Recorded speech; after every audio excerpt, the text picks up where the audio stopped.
Hello students, कैसे हैं आप सब लोग।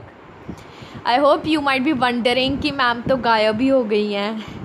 But what should I say, I really first of all I should really apologise from you people कि इतने वक्त से मैंने कोई वीडियो नहीं बनाई है। आई वॉजंट दैट वेल एक्चुअली कि मैं वीडियो बना सकती, but this time I have come across with more dedication. मैं कोशिश करूँगी कि अब मैं ये जो हमारा जेके बैंक की है ना, ये जो रिक्रूटमेंट दोबारा से हमारे ये एग्ज़ाम जो होने लगा है, उसके लिए मैं अपना 100% दे सकूँ, आप लोगों को अच्छे से प्रिपरेशन करवा सकूँ। तो उसके लिए मैं आप लोगों को प्रोवाइड करूँगी इंग्लिश के लेक्चर्स। देखो, सबसे पहले मैं आप लोगों को ना एक चीज़ क्लियर कर दूँ।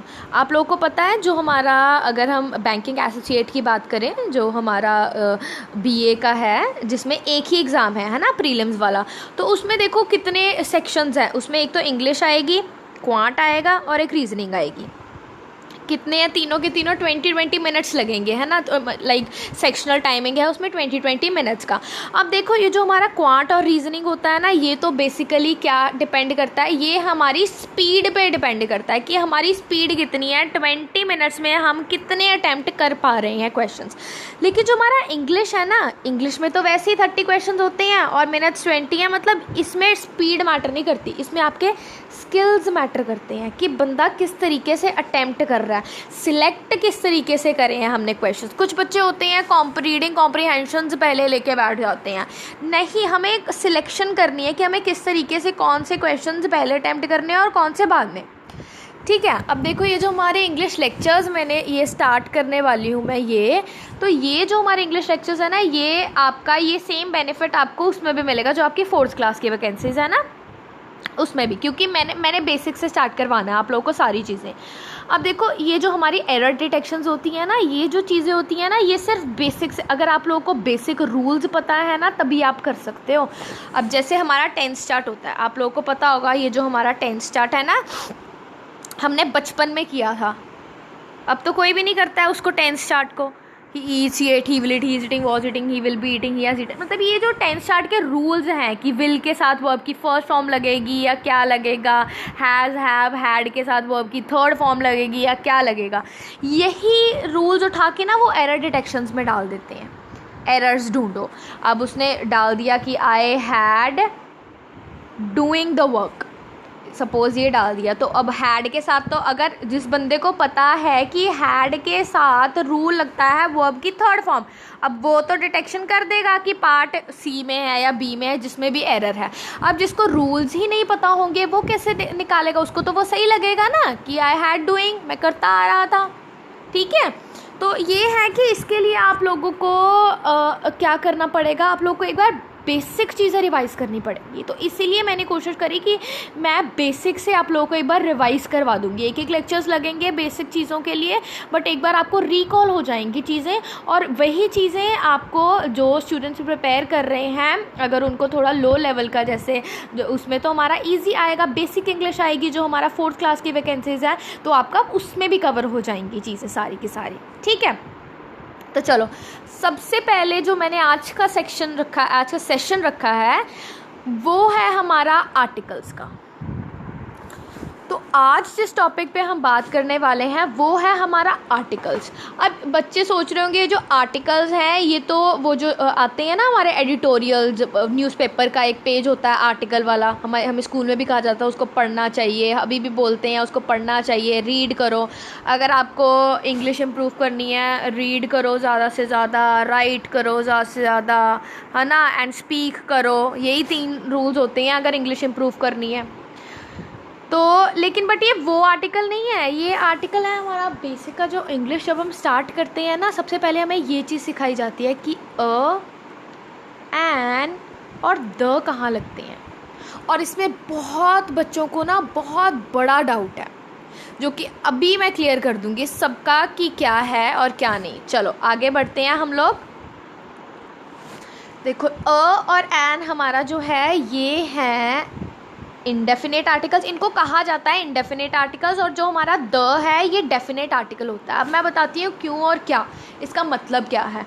देखो जो और एन है ना, इंडेफिनेट का मतलब क्या होता है कि कोई भी चीज़ डेफिनेट नहीं है, पक्की नहीं है, पर्टिकुलर नहीं है, हम उसी चीज़ की बात कर रहे हैं, ठीक है। डेफिनेट होता है पक्का, किसी चीज़ का क्या होना, पक्का होना किसी चीज़ का, और इंडेफिनेट होता है कच्चा पक्का, कि ये मतलब पक्की बात नहीं है, ये ऐसे ही कुछ बात कर रहे हैं। तो उसी तरीके से कहा जाता है जो और एन हमारे आर्टिकल्स हैं, ये हमारे इंडेफिनेट से आर्टिकल्स होते हैं, ठीक है।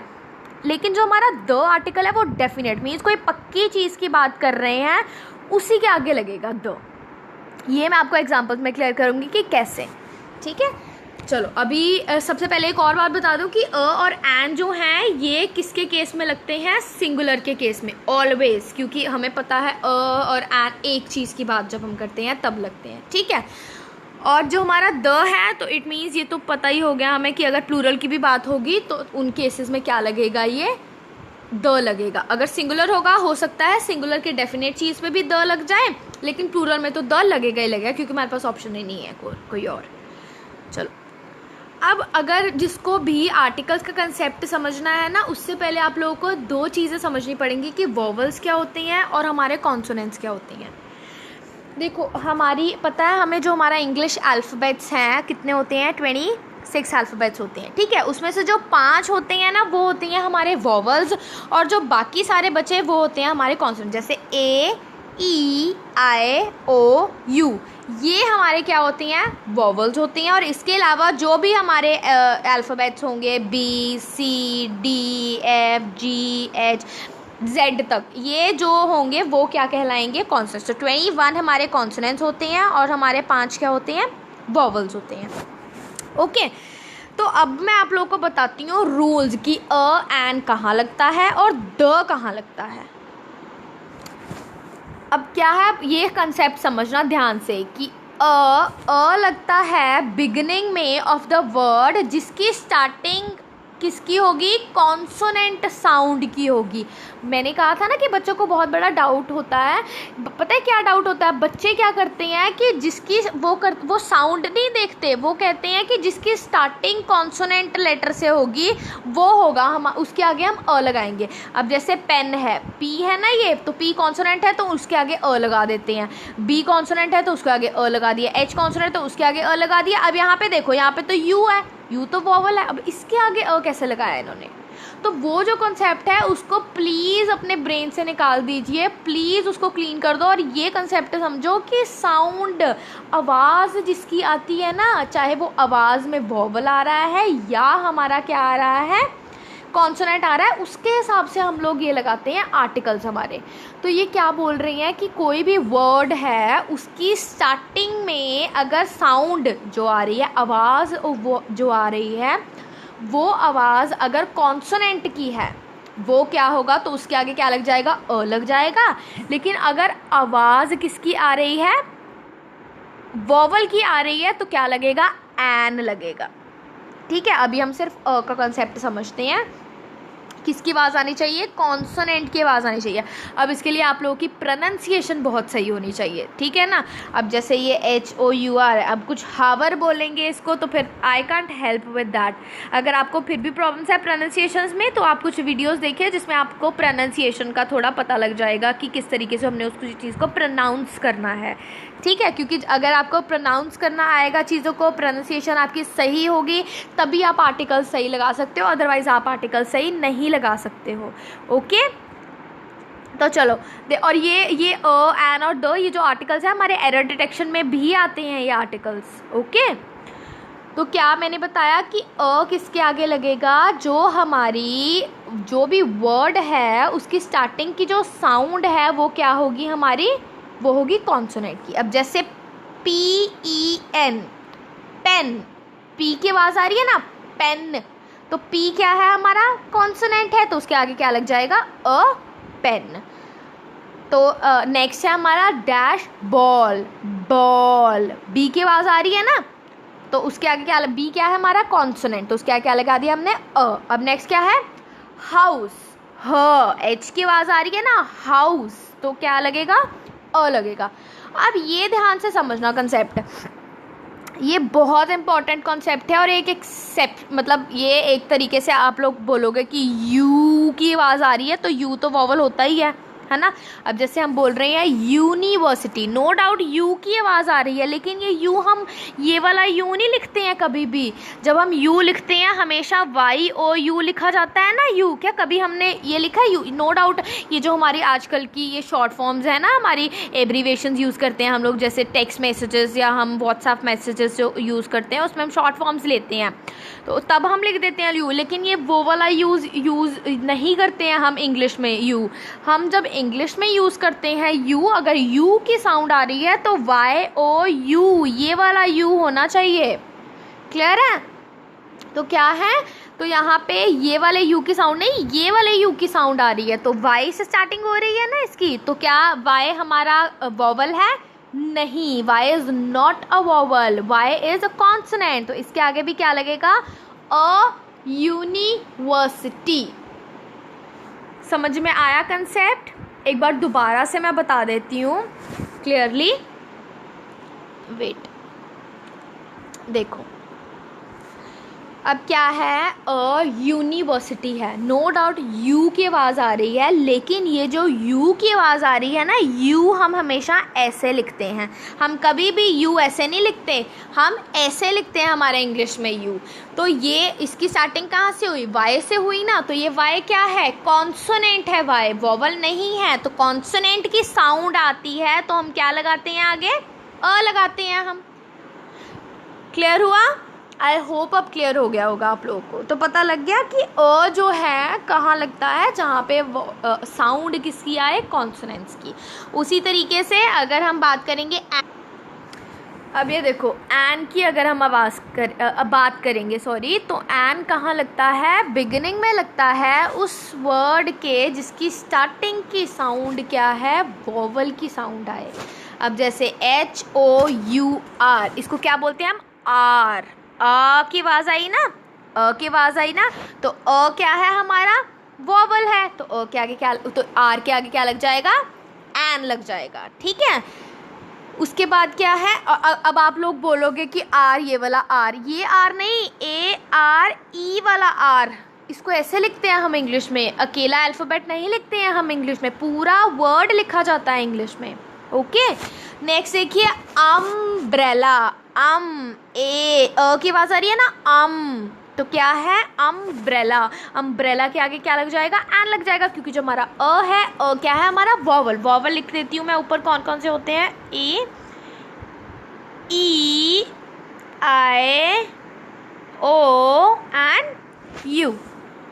अब नेक्स्ट है इंसेक्ट, ई की आवाज़ आती है ना, इंसेक्ट, तो ई क्या है हमारा? वॉवल है, तो उसके आगे क्या लग जाएगा?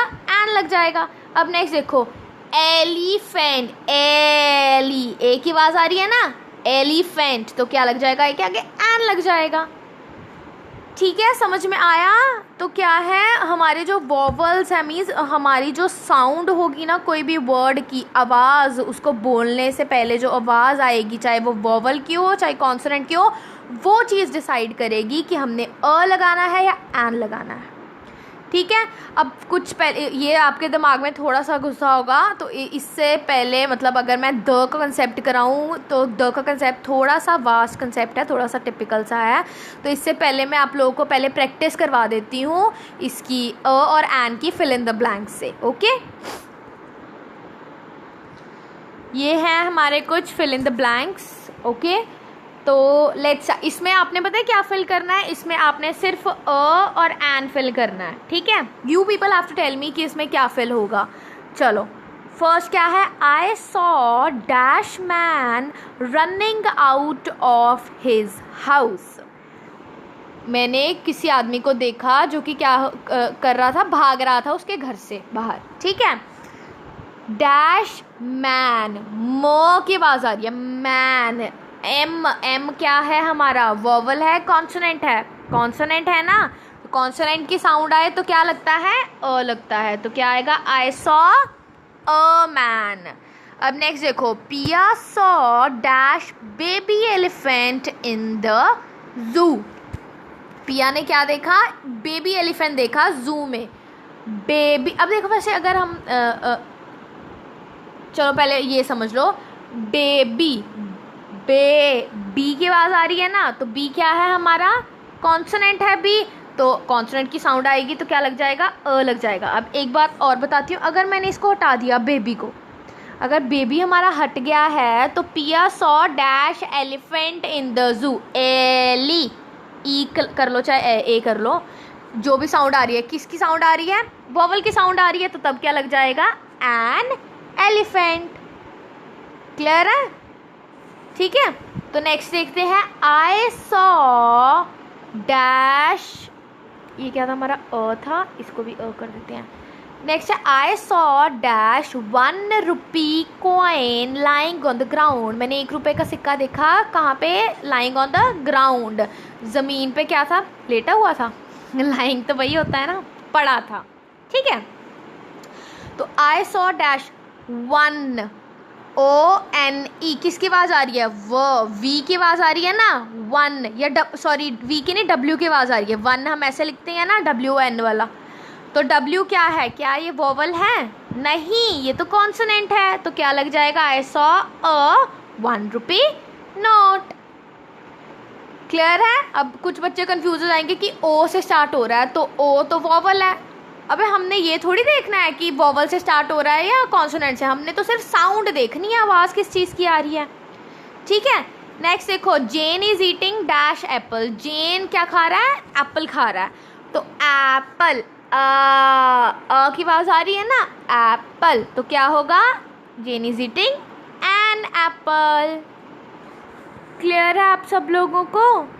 देखो कोई भी डाउट होगी आप कमेंट सेक्शन में बता दीजिएगा, तो मैं आप लोगों के नेक्स्ट वीडियो में वो डाउट्स क्लियर कर दूंगी। कोई भी डाउट हो आप पूछ लीजिएगा, और अगर आपने भी कोई अपने व्यूज़ देने हैं, कुछ भी बताना है कि मैम आप ये टॉपिक कराइएगा, मैम आप ये करिएगा, आपने कुछ भी बताना है तो बेझिझक बताइए, I will be there to help you people all, okay.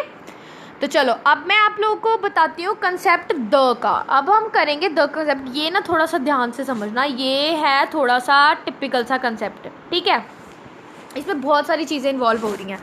देखो सबसे पहले मैंने तुम लोगों को क्या बताया था कि जो हमारा द है, THE, जो हमारा द है, ये कौन से वाला आर्टिकल था, ये डेफिनेट आर्टिकल था। एक चीज़ तो हमें क्लियर हो गई है, ये पक्की चीज़ों पे लगेगा। जैसे सपोज एग्जांपल बता देती हूँ, मैं सबके एग्जांपल ले लेके बताऊँगी तुम्हें, ठीक है। डेफिनेट, अब जैसे मैंने बोला आई फाउंड डैश पेन, मैंने ढूंढा डैश पेन। अब ये बताओ इसमें आर्टिकल कौन सा लगेगा, अ लगेगा या एन लगेगा।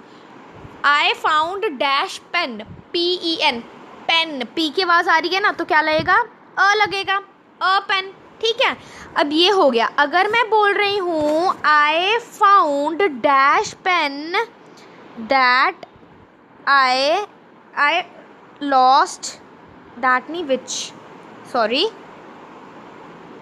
I found dash pen which I lost yesterday, कि मैंने वो वाला पेन मुझे मिल गया, ठीक है, मैंने वो वाला पेन ढूंढ लिया जो कि कल मुझसे क्या हुआ था, गुम हो गया था।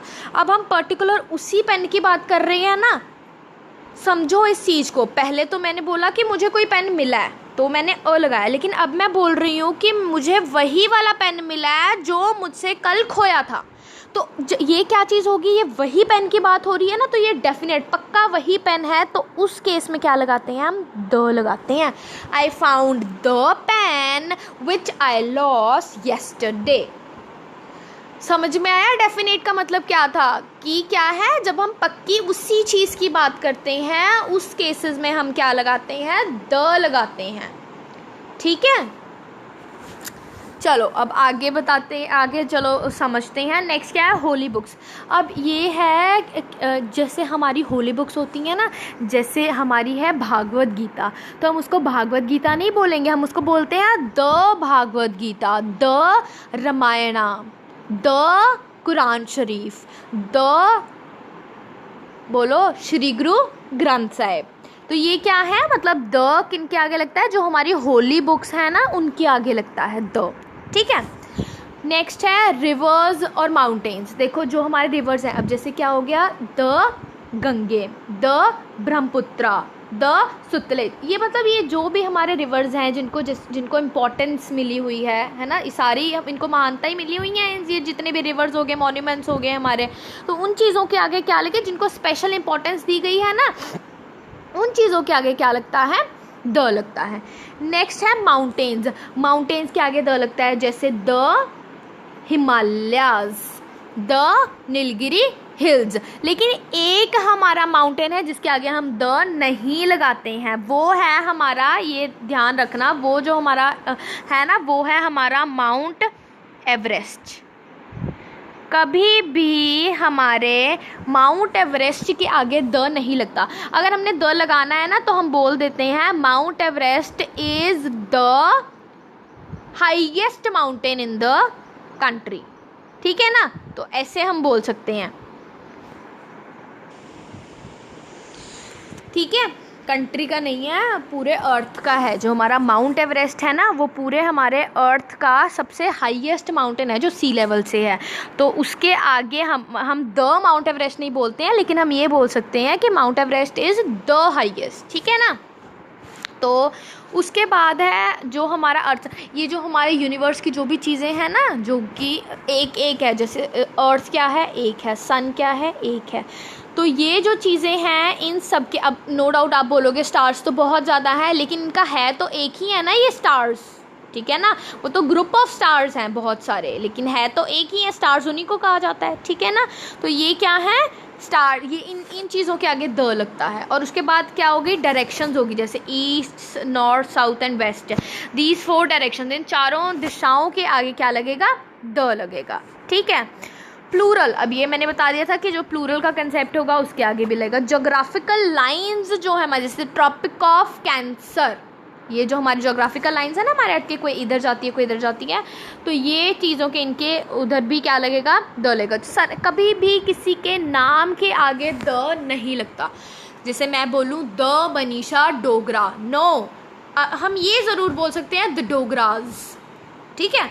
जैसे हम घर के बाहर लिखवाते हैं ना, नाम लिखवाते हैं, तो उसके आगे हम द लगा सकते हैं, द सिंग्स, द खान्स, इस तरीके से, लेकिन नाम के आगे कभी द नहीं लगेगा। अब आप लोग बोलोगे कि शेक्सपियर है, उसके आगे भी तो द लगाते हैं, लेकिन उसका नाम शेक्सपियर थोड़ी, उसका नाम तो पूरा है विलियम शेक्सपियर, द विलियम तो नहीं बोलते ना हम, द शेक्सपियर ज़रूर बोलते हैं। जो उनकी ऑटोबायोग्राफीज़ हैं, जो उनकी बुक्स हैं उनकी, तो उसमें द लगाते हैं, तो वो द शेक्सपियर है, द विलियम शेक्सपियर नहीं है, ठीक है। तो सरनेम्स के आगे लगता है द लगा सकते हैं, लेकिन नाम के आगे कभी द नहीं लगता। फेमस मॉन्यूमेंट्स है जो हमारे, the red fort, the Taj Mahal, तो ये फेमस मॉन्यूमेंट्स के आगे द लगेगा। कंट्रीज है, कौन कौन सी कंट्रीज इसके आगे द लगता है, एक तो हमारा हो गया USA, the United states of America, एक हो गया हमारा यूके, द यूनाइटेड किंगडम, इनके आगे द लगता है। और इसके अलावा अगर हम प्लूरल में जो कंट्रीज लेते हैं, जैसे फिलीपींस कहते हैं, कुछ फिलीपाइंस कहते हैं, तो एस है ना इसके पीछे, ये प्लूरल में आ गया ना, तो इसके आगे भी द फिलीपाइंस लगता है, ठीक है। उसके बाद है ये कि चलो मतलब ये थोड़ा सा आपके दिमाग से एक बार रिकॉल हो जाएंगी ये चीज़ें, अगर आपने पहले पढ़ी भी होंगी तो आपको एक बार थोड़ा क्लियर हो जाएगा, ठीक है। तो अगर आपको एरर डिटेक्शन में अगर ये चीज़ें आएंगी, आपको एरर डिटेक्शन में समटाइम्स ये अर्थ, सन, मून, इनके आगे द नहीं लगाया होगा और कोई सेंटेंस बनाया होगा, ठीक है ना, तो the stars are shining in the sky, ऐसे होता है ना सेंटेंस, वहाँ पे होगा star shining in the sky, तो स्टार्स गलत है ना, द स्टार्स लगेगा, तो आप ऐसे एरर डिटेक्शन कर सकते हो अगर आप लोगों को ये चीज़ें पता होंगी, okay.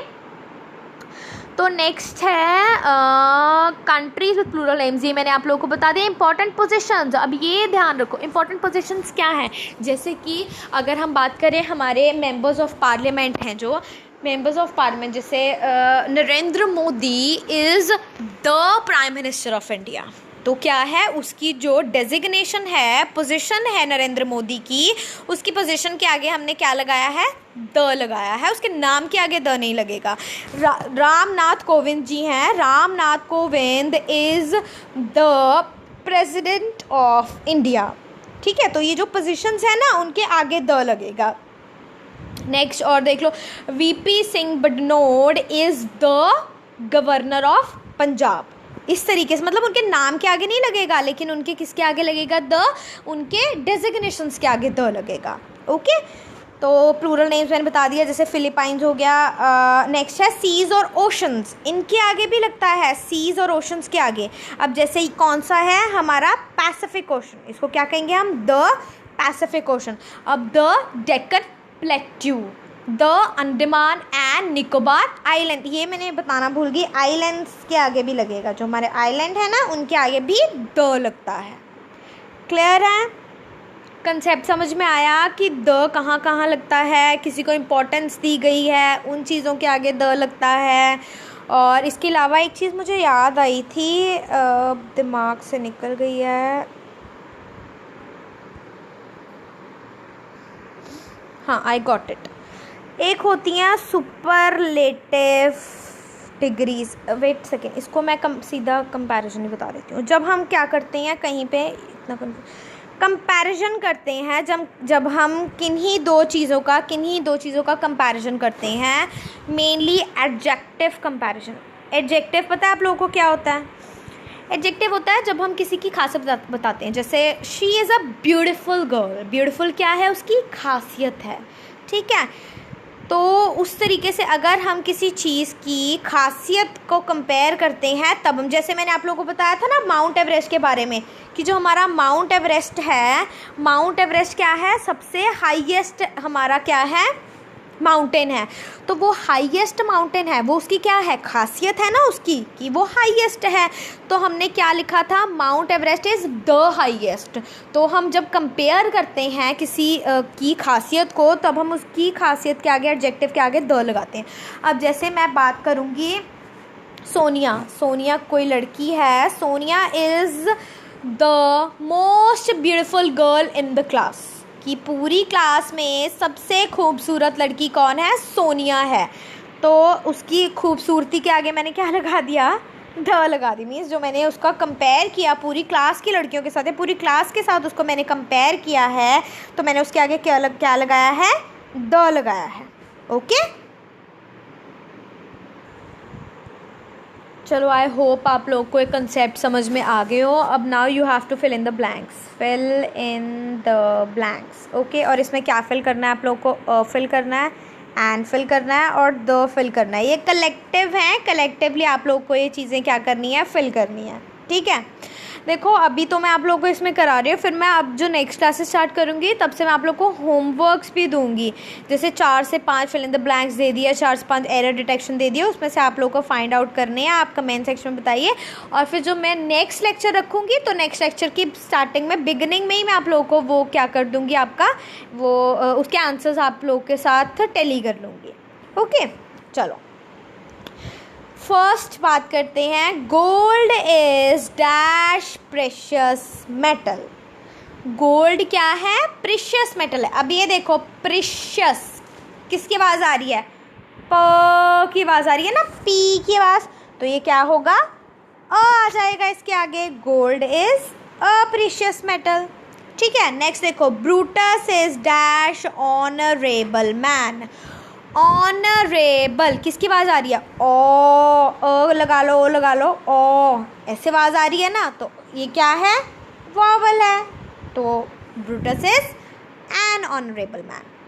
Dash reindeer is a native of Norway. Reindeer ये क्या है, नेटिव का मतलब पता है आप लोगों को क्या होता है, नेटिव का मतलब होता है रहने वाला। कहाँ का रहने वाला है, नॉर्वे।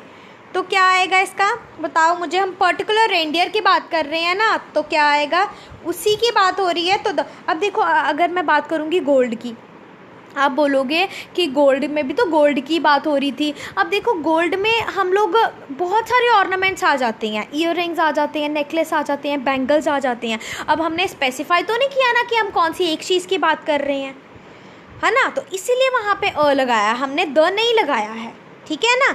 अब नेक्स्ट क्या है, ब्रूटस की बात कर रहे हैं। ब्रूटस एक ही बंदा है ना, तो वो एन ऑनरेबल, और ऑनरेबल में वैसे भी आवाज़ वॉवल की आ रही है, तो वॉवल की आवाज़ आए तो हम एन ही लगाते हैं हमेशा, ठीक है। तो रेंडियर की बात कर रहे हैं हम पर्टिकुलर, कि ये नेटिव किसका है, नॉर्वे का रहने वाला, तो उसकी क्या लगाएंगे हम इसके आगे, द लगाएंगे। ओके,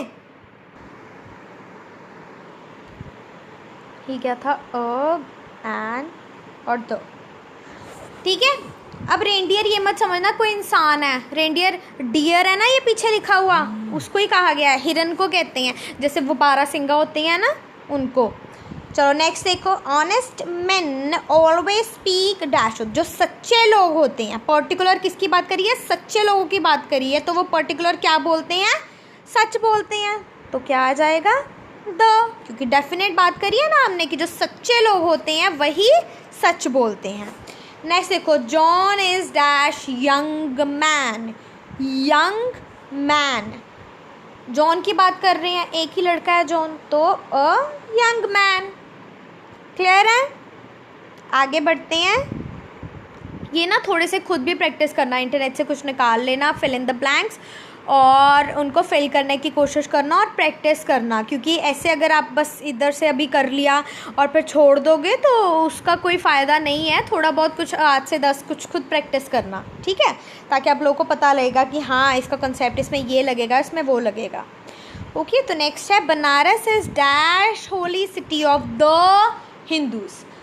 अब हिंदू, बनारस क्या है, एक होली सिटी है, किसके लिए, हिंदूज़ के लिए, जो पर्टिकुलर द तो इन्होंने लगा दिया हिंदूज़ के आगे। अब होली सिटी, बनारस क्या है, एक होली सिटी है ना, तो होली, ह एच, होली, तो ह की आवाज़ आ रही है, तो क्या आएगा, अ होली सिटी। ठीक है, Banaras is a holy city. अब he return home after dash R, वो घर आया आफ्टर डैश आर। अब 1 घंटे की बात करी होगी उन्होंने, अगर 2 होता तो हमने 2 तो फिल करना ही नहीं, हमने एन और द ही फिल करना है। तो ही रिटर्न होम, वो घर वापस आया after dash R, R A R E, R A R, एक की आवाज़ आ रही है ना, तो कौन सा आर है, एन आर। ठीक है, नेक्स्ट देखो, school will shortly close for the Christmas holidays. अब बेसिकली एक स्कूल तो बंद नहीं होगा ना क्रिसमस हॉलीडेज़ के लिए, सारे स्कूल बंद होंगे, तो पर्टिकुलरली सारे स्कूलों की बात करी गई है, तो क्या लग जाएगा, द लग जाएगा, ये तो पता ही लग रहा है, डेफिनेट स्कूल्स की बात करी गई है। नेक्स्ट देखो, dash sun sheds his beams on the rich and the poor alike. अब क्या है, सन क्या है, हमारा यूनिवर्स का पार्ट है और एक लौता है, तो उसके आगे क्या लगेगा, द लगेगा, ये मैंने आप लोगों को बताया है। लास्ट देख लो, he died dash year ago, year, ई की आवाज़ आ रही। अब ये तो हमें पता ही है कि ईयर अगो एक ही साल होगा, है ना, अब ये बताना है अ लगेगा या एन लगेगा। ही died dash year ago, year, E A R की आवाज़ आ रही है ना, ईयर, तो ई क्या है हमारा, वॉवल है, तो क्या लग जाएगा, he died an year ago. Clear है आप लोगों को, आई होप आप लोगों को ये चीज़ समझ में आई हो। ये मैंने बिल्कुल बेसिक कंसेप्ट से आप लोगों को समझाने की कोशिश करी है, ताकि कोई डाउट है आप लोगों का क्लियर हो जाए और आप बेसिक से रिवाइज़ कर लो, क्योंकि जो हमारा बैंकिंग एसोसिएट का भी आएगा ना एग्ज़ाम, अगर हम बात करें तो उसमें जो हमारा फर्स्ट एग्ज़ाम होगा तो वो कोई बहुत टफ़ नहीं होगा, वो इजी लेवल का होगा, वो सिर्फ आपकी स्मार्टनेस और आपकी स्पीड और एक्यूरेसी मैटर करेगी उन चीज़ों में। ठीक है, तो चलिए, keep preparing and all the very best. And again I apologize for not making the videos hana for so long, but this time I promise you people that I will be continuing the videos and will helping you to prepare. So tab tak ke liye take care and God bless you all.